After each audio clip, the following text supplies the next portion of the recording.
नमस्कार दोस्तों। पिछली वीडियो में हमने प्रतिशत के बारे में पढ़ा था। आज हम प्रतिशत के टॉपिक को आगे बढ़ाते हुए उसके कुछ सवालों को देखेंगे जो कंपटीशन एग्जाम के लिए बहुत ज्यादा जरूरी है। तो देखो बच्चों, इस क्वेश्चन में क्या पूछ रखा है, पेट्रोल की कीमत 40% बढ़ जाने के कारण पेट्रोल की खपत में कितने प्रतिशत की कमी होगी ताकि खर्च न बढ़े। इसमें क्या पूछ रखा है, मान लो अगर कोई आज पेट्रोल की वैल्यू कितनी है, 100 रुपए। कोई बंदा 100 रुपए से 55 किलोमीटर जाता है। 1 लीटर में, 1 लीटर की वैल्यू 100 रुपए, 100 रुपए में 55 किलोमीटर जाता है। पर क्या हुआ कि पेट्रोल की कीमत बढ़ गई, 40% बढ़ गई, तो मतलब 140 होगी।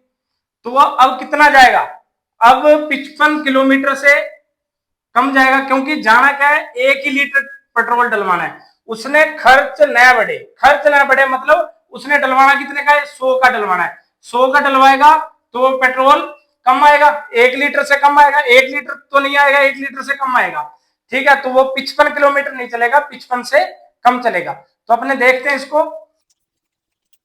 तो देखो, अगर 40% है तो मैं इसको पहले क्या करूंगा, भिन्न में बदलूंगा। तो भिन्न कितनी बनी हमारे पास, भिन्न आई 2/5। तो ये आपको पता क्या है, प्रतिशत मान, और ये है मूल मान। किसका मूल मान है, ये कीमत का। तो देखो कीमत में क्या हुआ, पहले और बाद में। पहले मान लो पेट्रोल की कीमत कितनी थी, 5 रुपए। फिर अगर 40% बढ़ा तो मूल मान में प्रतिशत मान जोड़ा जाएगा, तो कितना हो गया, 7 रुपए हो गया। तो कीमत पहले कितनी थी, 5 रुपए, अब कितनी होगी, 7 रुपए। पेट्रोल की खपत में कितने प्रतिशत की कमी आई, खपत कम होगी तो खर्च ना बढ़े, मतलब खर्च क्या होना चाहिए, दोनों का बराबर रहना चाहिए।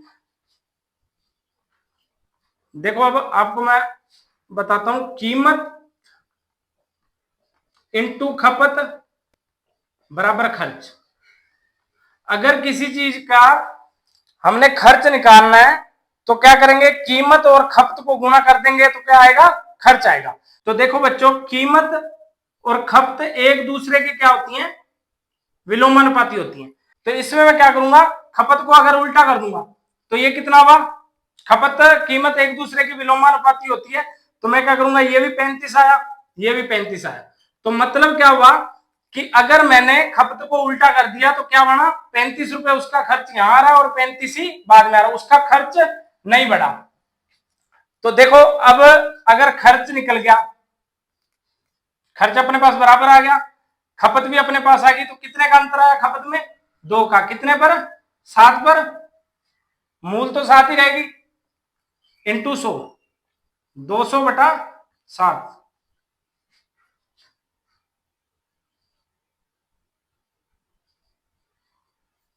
28 सही 4/7% की कमी करनी होगी, किसमें, खपत में। ठीक है, खपत में कितने प्रतिशत की कमी करनी होगी, 28 सही 4/7% की। अब अगला सवाल देखो, अगले सवाल में क्या पूछ रखा है, पेट्रोल की कीमत 40% बढ़ जाने के कारण पेट्रोल की खपत में कितने प्रतिशत कमी करनी होगी। क्या क्या, खपत में कितने प्रतिशत कमी करनी होगी, मूल खर्च को भी 5% बढ़ा दिया जाए। इसमें क्या किया उसने, अब खर्चा भी बढ़ा दिया। पहले खर्चे को क्या रखा था, पिछले क्वेश्चन में खर्चे को बराबर रखा था, इसमें उसने खर्चे को भी 5% बढ़ा दिया। तो हम क्या करेंगे, कीमत का निकाल लेंगे, 40% का मतलब 2/5। तो पहले कितनी थी, 5, 7। पहले कीमत कितनी थी, 5, और फिर बढ़ के कितनी होगी, 7। अब ऐसे खर्च निकाल लेंगे, खर्च कितना आ जाएगा, इसको प्रतिशत को भिन्न में बदलूंगा मैं। पहले 20 था, फिर कितना हो गया, बढ़ गया तो 21। अब देखो, अब खपत आ जाएगी, खपत निकालने का क्या सूत्र है, कीमत बटा खर्च बटा कीमत। खर्च कितना अपने पास, 20, और इसकी कीमत कितनी है, 5। तो इस पे खर्चा कितना हुआ, 4 का। और दूसरे में निकालेंगे, इसकी कितनी है 21 और खर्च कितना है 21 और कीमत कितनी है 7, तो खपत कितनी आई 3। कितने का अंतर आया 1 का, 4 पर कितने 25% की क्या करनी पड़ेगी, कमी करनी पड़ेगी। कितने प्रतिशत की कमी करनी पड़ेगी 25% की। तो नेक्स्ट सवाल देखो बच्चों, एक संख्या में गलती से 5 से भाग देने की बजाय 5 से गुणा कर दिया, तब परिणाम में प्रतिशत त्रुटि ज्ञात कीजिए। मान लो कोई संख्या है, उसे क्या करना था 5 से भाग देना था, परंतु उसने क्या किया 5 से गुणा कर दिया। मान लो मैं कोई भी संख्या मान लेता हूं जिसपे 5 का पूरा पूरा भाग चला जाए, मैंने मान लिया 20, तो अब मैंने क्या करना था, पहले 5 से क्या करना था भाग देना था, तो कितना आता 4। पर इसमें क्या किया, इसने 20 को क्या कर दिया 5 से गुणा कर दिया, तो कितना आया 100। दोनों में कितने का अंतर आया 96 का। कितने प्रतिशत की त्रुटि आई 96%। क्यों गुणा कर दिया, बटा में 100 आया, 100 इंटू 100 कैंसल, तो 96% की। आप चाहे 25 मान लो, तो कितना है 5, 25 को 5 से गुणा करोगे 125। दोनों का अंतर कितना आया, दोनों का अंतर कितना है 120 का। 120 बटा 125 इंटू 100, 25 बन जाए 125, 25 चौक 100, 24, 24 चौका 96। आप 5 से कटने वाली कोई भी संख्या मान लो, आंसर कितना ही आएगा 96%।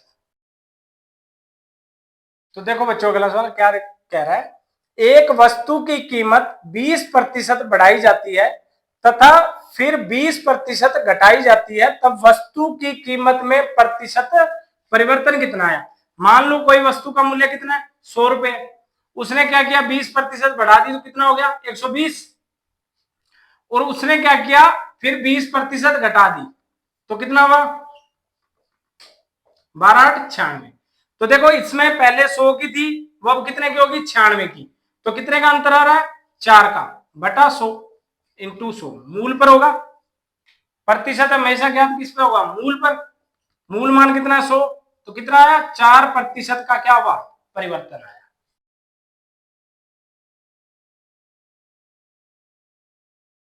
तो देखो बच्चों क्या लिख रखा है इसमें, चीनी की कीमत में 25% की कमी हो जाती है, लेकिन कीमत घटने के बाद भी आयुष के खर्च 20% वृद्धि हो जाती है, तब उसकी मासिक खपत में प्रतिशत परिवर्तन ज्ञात करो। तो क्या हुआ, मान लो चीनी की कीमत पहले कितनी थी और बाद में, चीनी की कीमत पहले कितनी थी और बाद में कितनी, 25% को भिन्न में बदलेंगे। पहले 4 रुपए थी, फिर कितनी होगी 5 रुपए होगी, कमी की। तो पहले 4 थी तो दोबारा कितनी होगी 3 होगी। 25% की क्या की कमी, कमी करेंगे तो क्या करेंगे, मूल मान में से प्रतिशत मान कम कर देंगे। लेकिन कीमत घटने के बाद भी आयुष के खर्च 20% वृद्धि होगी। अगर कीमत कम होगी तो पैसा बचेगा, तो उसके खर्च में क्या होगी वृद्धि होगी। तो खर्च में वृद्धि कितनी होगी,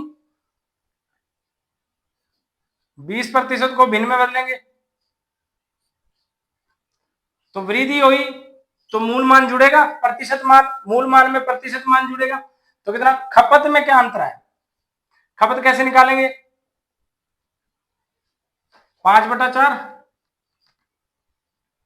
खर्च पर कीमत का भाग दे देंगे, खपत आ जाएगी। तो ये आ गया 2।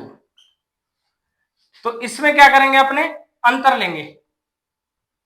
अब 2 में से 5/4 गए, कितने हुए 3/4 आ गए, लघुत्तम लेके 3/4 आ गया। तो ये कह रहा है कि उसकी मासिक खपत में प्रतिशत परिवर्तन ज्ञात करो। तो कितने का परिवर्तन आ रहा है 3/4 का, कितने में से, मूल मान में से।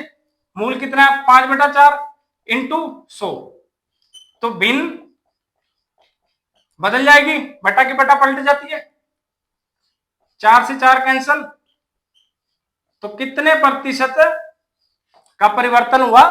तो 60% का परिवर्तन हुआ।